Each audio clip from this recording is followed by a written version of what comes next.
다윗은 삶의 고난이 끝이 보이지가 않았습니다. 여기 사람이 무너지는 거예요. 내가 1년 정도 고생하면 견딜 수 있지. 한 몇 달만 고생하면 견딜 수 있지. 그런데 이 고난이, 이 아픔이, 이 우울감이 끝이 보이지 않으면 여기 무너지는 겁니다. 다윗이 그랬어요. 다윗은 삶의 고난이 끝이 보이지 않았던 것 같습니다. 그렇기 때문에 하나님을 향해서 탄식했던 겁니다. 언제까지입니까? 언제까지입니까? 1절과 2절에 이 말씀이 몇 번 기록되어져 있다라고요? 4번 기록되어져 있다. 4번. 언제까지입니까? 어느 때까지입니까? 끝이 보이지 않았기 때문에 자연스럽게 나올 수밖에 없는 탄식이었다는 겁니다.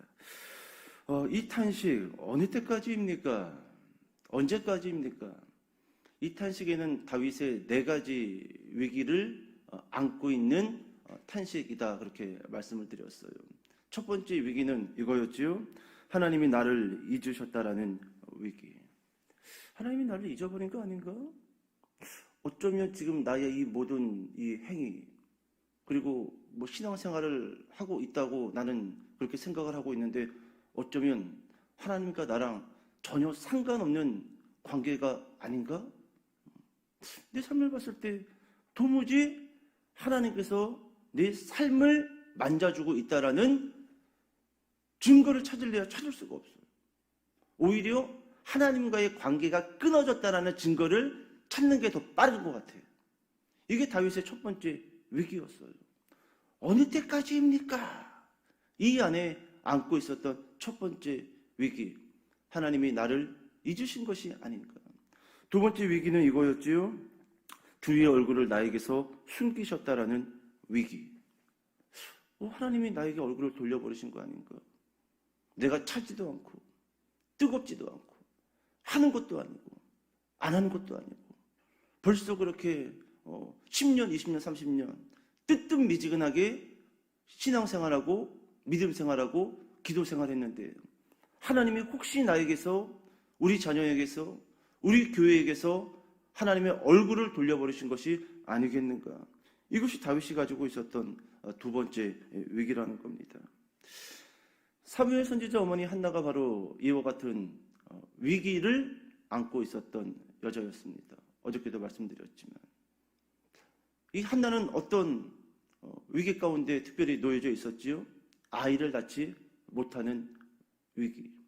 이것은 단순히 아이를 낳지 못한다, 그런 인식이 아니었어요. 사회적 인식은 어떤 거였지요?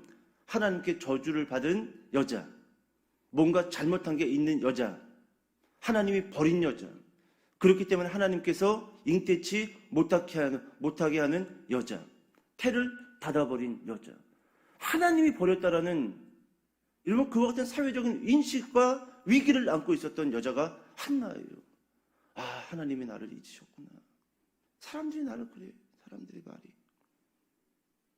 하나님의 얼굴이 나에게서 제껴졌구나. 그게 사회적인 인식이었어요. 제사장님을 만나도 그런 식으로 나를 쳐다볼 뿐이고, 동네 사람들 붙들고 이야기를 해도, 어려서부터 함께 자라온 아이들도 친구들도 나를 바라볼 때마다 어쩌겠니? 하나님이 너를 잊으신 거를. 이것이 한나가 가지고 있었던 위기였다라는 겁니다. 여러분, 이런 위기 앞에 한나의 마음이 어땠을까요? 한나의 마음이.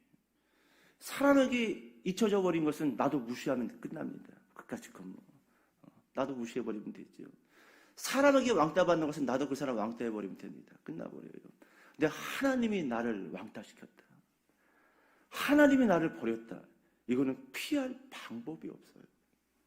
어디 숨을 곳도 없고 어디 가서 매달려서 하소연하고 위로받을 때가 있어요, 없어요? 없어요. 이건 하나님하고 해결되어져야 할 문제인 거지요. 여러분, 이 위기 앞에 한나는 어떤 마음이었겠냐라는 거예요. 그리고 오늘 이 시편, 이 시인, 저자 다윗은 이와 같은 위기를 안고 과연 그 마음이 어떠했겠냐라는 겁니다.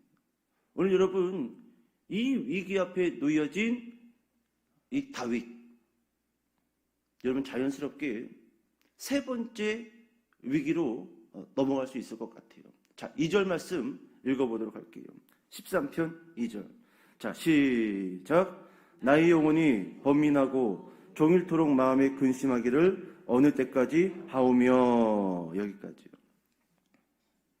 첫 번째 위기와 두 번째 위기를 안고 있는 다윗. 여러분 자연스럽게 다윗의 마음이 2절에 스며들어 있죠. 이렇게 시작되죠. 나의 영혼이 어떠하고? 번민하고. 여러분 이것이 세 번째 위기입니다. 영혼이 번민하는 위기. 영혼이 번민하는 위기. 이 번민이라는 히브리어를 보면은요, 애차예요. 애를 차라서 애차가 아니라 애차입니다. 애차. 의외로 좋은 의미를 가지고 있어요. 사전을 찾아보니까 조언하다, 의논하다, 영혼이 번민하다. 그러니까 이 다윗은 자신의 그 영혼에게 뭐 하고 있다라는 거예요? 조언하다, 의논하다. 이렇게 보면은 좋은 것 같습니다. 그런데요, 이건 지금 시입니다. 문맥을 통해서 이 번민이라는 단어를 깊이 있게 해석해 보면은요, 여러분 종종 이제 뭐 꽃도 피고 뭐 비도 주룩주룩 내리고 하면은 동네마다 뭐 요즘은 보기 어렵지만 꽃 하나씩 꽂고 다니는 여자분들 계시죠? 이분들이 꽃 하나 꽂고 이 걸어 다니실 때 묵묵하게 걸어 다니십니까? 아니면 혼자 계속 떠들면서 걸어 다니십니까? 뭔가 혼자 이야기하죠? 예. 하늘을 쳐다보고 막 이야기를 한다든지. 제가 설교 시간에도 몇 번 이야기했지만 상도동 산동네에서 사역을 할 때 금요일에 끝나고 12시 무렵 교회를 정리하고 집에 그 구불구불 좁은 골목을 걸어갈 때 그 나체의 여자. 저도 놀랐어요. 저만 놀랐죠. 그 여자는 그 가로등불을 쳐다보면서 실오라기 하나 걸치지 않고 계속 혼자 중얼중얼 섬뜩하더라고요. 섬뜩해요. 여러분 지금 이 다윗이 겪고 있는 세 번째 위기가 이와 같은 위기예요. 영혼이 번민하고 자기 자신에게 계속해서 질문을 하는 겁니다. 내가 정말 문제가 있나? 내가 정말 뭔가 잘못한 게 있나? 계속 묻는 거예요. 여러분 이것이 적절하면 좋겠지요. 적절하면은 균형을 유지할 수 있겠지요. 그것이 신앙이든지 간에 삶이든지 간에 적절한 질문은 여러분 건강한 겁니다. 그런데 이게 지나치면은 어떻게 돼요? 반미칩니다. 반미치는 거예요. 이제는 거울에 비친 내 모습을 보고도 대화를 합니다. 어느 순간. 혹시 그런 분들 계세요? 오늘 아침 새벽예배 나오실 때 잠깐 거울 보면서 거울 속에 있는 나하고 대화하신 분 있습니까? 어쩜 너네 이렇게 예쁘게 생겼니? 제가 예전에 그런 이야기 했던 적이 있나요? 아니, 우리도 지금 이제 뭐 다음 주에 효도관광을 출발하지만 뭐 한 18년 전, 17년 전 교회 어르신을 모시고 이 설악산 그 오색약수터인가요? 무슨 뭐 온천이 있더라고. 오색 온천인지 뭐 그런데 가서 이렇게 온천을 하고 저는 남자니까 남자들은 뭐 얼마 안 씻습니다. 비누칠도 안 해요. 가면은 대충 있는 뭐 오이 비누로 머리 감고 그 비누로 몸도 쓱 하고 나서 저는 뭐 한 10분 만에 끝나고 나와요. 온천에 들어가서 나와서 그냥 로비에서 좀 쉴 겸. 근데 조금 있다가 그 권사님 한 분이 약간 이렇게 개량 한복을 입고 효도관광에 참석을 하셨는데 그 목욕탕 같은 데 가면 큰 거울이 있잖아요. 그죠? 이런 텔레비전만한 거울이 있잖아요. 그 거울 앞에 쓰시더니 그 광경을 저만 봤어요. 거울 속에 자신하고 대화를 하시는데 이렇게 이야기하는 거예요. 아유, 어디서 오셨어요? 순간 섬뜩하더라고요. 거울 속에 자신하고 이야기를 하는 거예요. 아니 어떻게 저하고 이렇게 옷이 똑같아요? 깜짝 놀랐습니다. 깜짝 놀랐어요. 그래서 제가 권사님을 가만히 모셔가지고 권사님 피곤하신가 봐요. 제가 커피 한 잔 뽑아드릴게요. 그랬던 적이 있어요. 오늘 여러분 다윗의 이 세 번째 위기가 바로 이와 같은 위기라는 거예요. 영혼의 번민. 계속 자기 속사람에게, 자기 자아에게, 그리고 그 마음 가운데 그 불편한 마음을 계속 이야기하는데, 이것이 적절하면 건강하지만 이게 지나치면은 우리는 뭐라고 부르지요? 미쳤네. 드디어 미쳤네. 여러분, 이렇게 간다라는 거예요. 여러분, 부모님들 가운데 자녀들을 생각할 때마다 누구나 할 것 없이 미안한 마음을 가지고 있습니다. 저는 미안한 마음 안 들어요. 그런 분 있습니까? 여러분, 잘 사는 사람들도요, 자녀를 생각할 때마다 미안한 마음은 항상 가지고 있습니다. 그 미안한 마음은 첫 번째로 이걸 거예요. 더 좋은 부모를 만났다라고 한다면 내 아들이, 내 딸이 조금 더 유복한 생활을 했을 텐데, 이런 마음 가지고 계시죠? 그런 마음 없어요?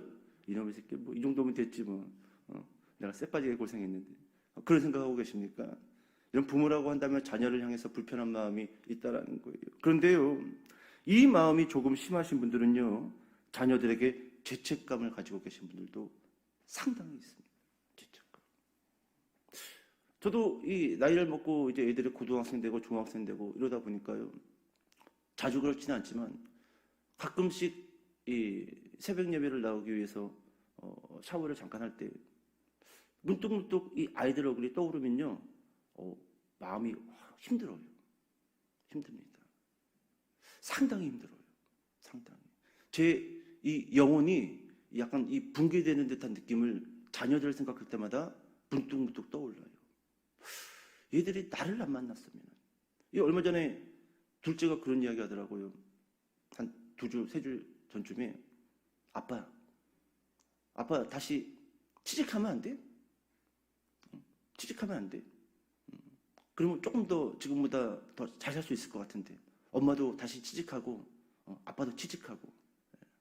그냥 웃음으로 넘어갔지만 혼자서 이 샤워할 때요, 그런 아이의 말이 탁 떠올라요. 그러면은 영혼이 무너집니다. 힘들어요. 여러분, 아이들을 생각하고 우리의 자녀들을 생각할 때 그것이 지나치다 보면은 자아에 대한 자책감,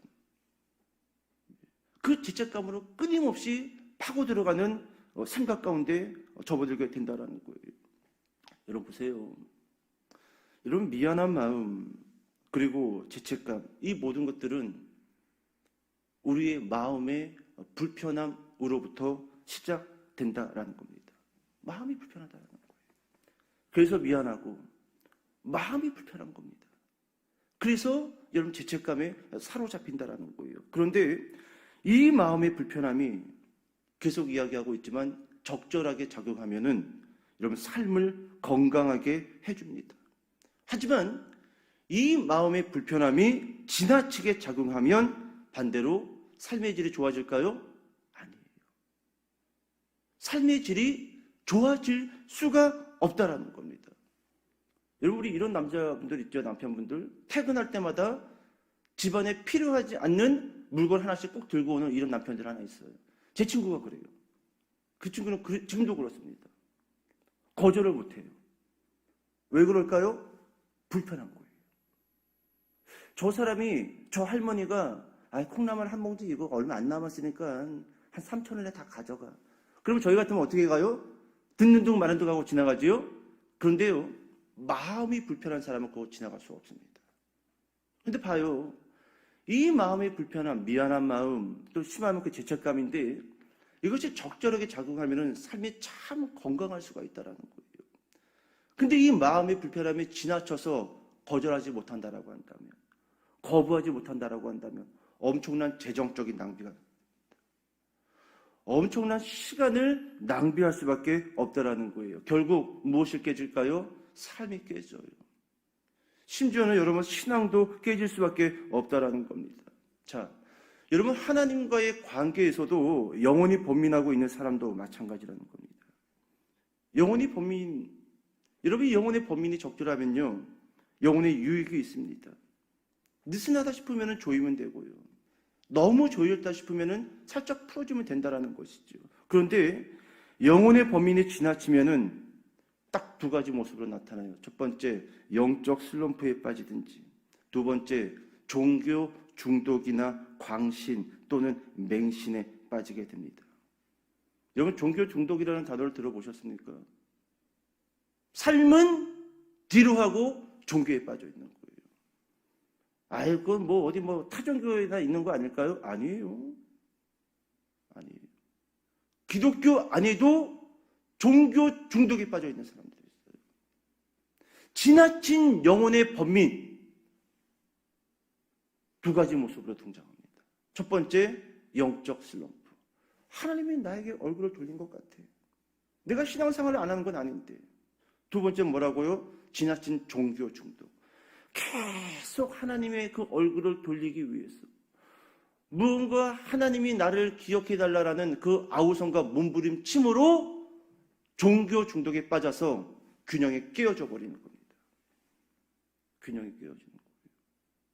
이거 참 위험한 겁니다. 여러분, 예수님도요, 깊은 영혼의 범민 속에서 탄식하셨던 적이 한 번 있어요. 마태복음 26장에 가서 보면은, 제가 잠깐 말씀을 읽어드릴까요? 베드로와 세베대의 두 아들을 데리고 가실새 고민하고 슬퍼하사, 이게 예수님의 심정입니다. 고민하고 슬퍼. 지금 범민 속에 있어요, 예수님도.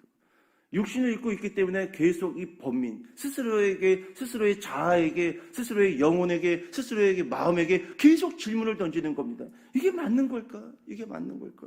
계속 말씀을 읽어드릴게요. 이에 말씀하시되 내 마음이 매우 고민하여 죽게 되었으니 너희는 여기 머물러 나와 함께 깨어 있으라 하시고, 조금 나아가서 얼굴을 땅에 대시고 엎드려 기도하여 이르시되 아버지여, 만일 할만하시거든 이 잔을 내게서 지나가게 하옵소서. 계속 질문을 던지는 거예요. 계속. 영혼의 범인이에요. 영혼의 범인. 자, 그리고 와서 예수님은 이렇게 마치시지요. 그러나 나의 원대로 마시옵고 아버지의 원대로 하옵소서 하시고. 영혼의 범인 속에서 예수님은 마지막으로 이렇게 고백했습니다. 나의 원대로 마시옵고 누구의 원대로 하옵소서? 아버지의 원대로 하옵소서. 여러분, 우리가 어저께 어느 때까지입니까? 첫 번째 시편 14편 설교를 들었을 때 어느 때까지입니까? 언제까지입니까? 이 질문에서 우리는 어떤 질문으로 바꾸자고 했지요? 어떻게 할까요? 어떻게 할까요? 여러분, 영혼의 범민 속에 빠져 있는 사람들, 오늘 특별히 이 예수님의 이 범민, 이 말씀에 우리가 집중해 볼 필요가 있어요. 나의 원대로 하지 마시옵고 아버지의 원대로 하옵소서. 여러분, 설교를 정리하겠습니다. 끝이 보이지 않는 고민과 위기가 있다면 질문해 볼게요. 끝이 보이지 않는 고민과 고난이 있다면 나의 원대로 안 돼서입니까? 하나님의 원대로 안 돼서입니까? 속이지 말고 스스로 대답해 보세요. 나의 원대로 안 돼서입니까? 이 위기가. 위기라고 말하고 있는 그 어떤 대상과 사건이 나의 뜻대로 안 돼서입니까? 아니면은 아버지의 뜻대로 안 돼서입니까? 예수님은요, 방금 전에도 우리가 그 말씀을 제가 읽어드렸지만 나의 원대로 마시옵고 아버지의 원대로 하옵소서라고 기도 후 모든 범민을 하나님께 맡기고 영혼의 범민의 자리에서 일어나셨습니다. 언제까지입니까? 언제까지입니까? 이 질문이 아니라는 거예요. 제가 어떻게 할까요? 그렇게 기도한 후 계속 범민했어요? 안 했어요? 안 하십니다. 탁 털고 일어나요. 이제 누구에게 맡겼다라는 거예요? 하나님께 맡겼다라는 거예요.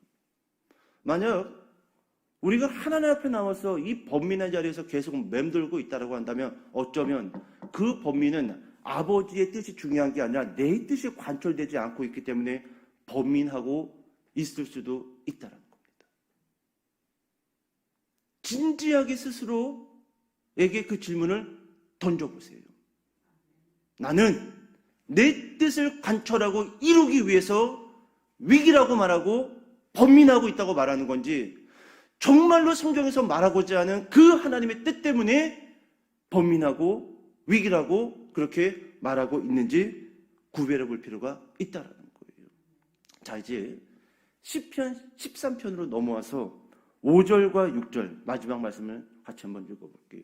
5절과 6절. 자, 시작. 나는 오직 주의 사랑을 의지하였사오니 나의 마음은 주의 구원을 기뻐하리이다. 내가 여호와를 찬송하리니 이는 주께서 내게 은덕을 베푸심이로다. 아멘. 여러분, 다윗은 어느 때까지입니까? 이렇게 4번 하나님께 탄식의 고백을 한 후, 그리고 그 시가 기승전결 5절 6절 이 결론에 와서 이렇게 고백하지요. 나는 오직 주의 무엇을 의지했다? 사랑을 의지했다. 여러분, 이 사랑이라는 단어가요, 원어로 보면 사랑이 아닙니다. 자비예요. 자비. 누구에게 맡긴 거예요? 하나님께 맡겼잖아요. 그리고 하나님을 찬송하겠다고 하잖아요. 13편 1절과 2절에서는 비록 탄식의 그 질문으로 시작을 했지만 마치는 5절과 6절에 와서는 범인을 하고 있어요? 안 하고 있어요? 안 하고 있죠? 결국 우리는 이거 하나 유추해 볼 수 있어요. 다윗의 이 범인과 이 고민은 지극히 개인적인 것이었다라고 할지라도 그것은 신앙적인 거였고, 그리고 하나님의 뜻대로 이루어지기를 원하는 범인이고 고민이었다는 겁니다. 만약 다윗이 지극히 개인적인 자신의 그 삶의 평안을 위해서 구하는 범인이고 탄식이었다라고 하면요, 5절과 6절에 와서요, 사랑을 의지하고 이렇게 못 갑니다. 못 가요. 왜요? 내 뜻이니까, 내 계획이니까, 내 목적이고 내 목표니까 하나님께 온전히 맡길 수가 없지요. 이런 사람은 계속 범인합니다. 맡길 수가 없어요. 내 거기 때문에. 나의 원대로 마시옵고 아버지의 원대로 하옵소서. 여러분, 어느 때까지입니까? 이처럼 영혼의 범민의 위기가 찾아왔다면 오늘 예수님의 이 기도를 기억하세요. 아버지의 원대로 하옵소서라고 고백할 수 있는 믿음 달라고 기도하시기를 주님의 이름으로 축복합니다. 기도하겠습니다.